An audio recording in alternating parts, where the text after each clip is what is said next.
क्या आपने कभी सोचा है, एक ऐसा नौजवान जिसने सिर्फ 25 साल की उम्र में पूरे ब्रिटिश शासन को हिला दिया था। एक ऐसा इंसान जो जंगलों में पला बढ़ा, लेकिन उसके भीतर आग थी, अपनी जमीन के लिए, अपने लोगों के लिए, अपने धर्म और अपनी आजादी के लिए।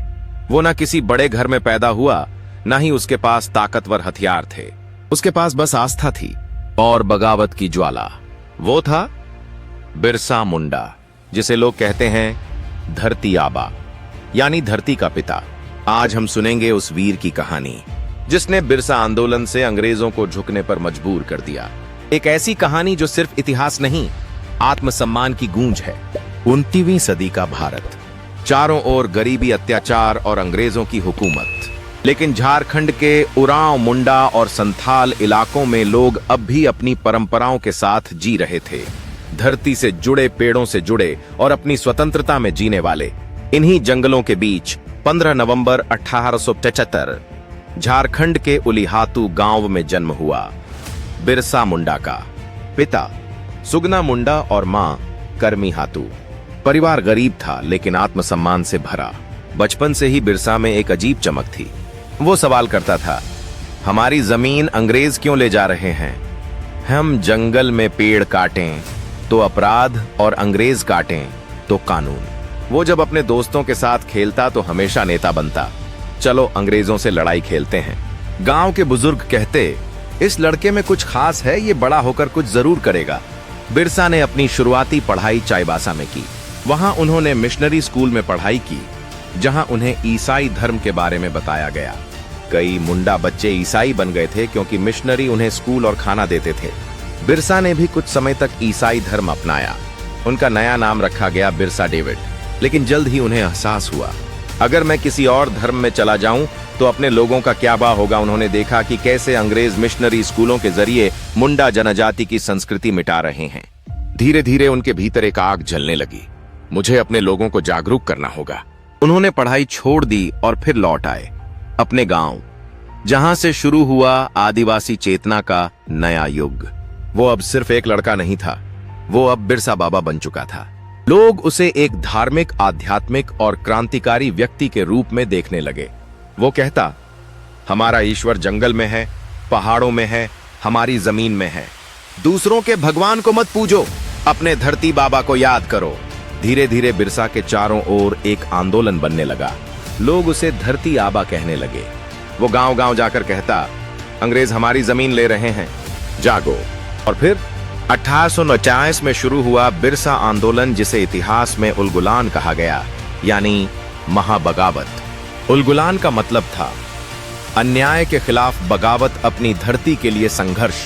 मुंडा, उरांव, संथाल, खड़िया, सब जनजातियां एक साथ आ गईं। उनका नारा था, अबुआ दिशुम अबुआ राज, हमारा देश हमारा राज। बिरसा ने कोई सेना नहीं बनाई, लेकिन उनके पास एकजुटता की ताकत थी। वो कहते, तलवार से ज्यादा ताकत है हमारी आस्था में। लोगों ने अंग्रेजों के खिलाफ करों का बहिष्कार किया, जमींदारों को भगाया और जंगलों को अपने नियंत्रण में लिया। अंग्रेज डर गए। उन्होंने बिरसा को पकड़ने के लिए इनाम रखा, 500 रुपए, लेकिन कोई उन्हें पकड़ नहीं सका। फिर एक रात अंग्रेजों ने अचानक हमला किया। गोला बारूद से लैस सेना ने झारखंड के जंगलों को घेर लिया। बिरसा ने अपने लोगों से कहा, लड़ो, ये हमारी धरती है। युद्ध हुआ, कई जनजातीय शहीद हुए, लेकिन उनकी आवाज रुक नहीं सकी। आखिरकार 3 फरवरी 1900 को चक्रधरपुर में बिरसा को पकड़ लिया गया। उन्हें रांची जेल में बंद कर दिया गया।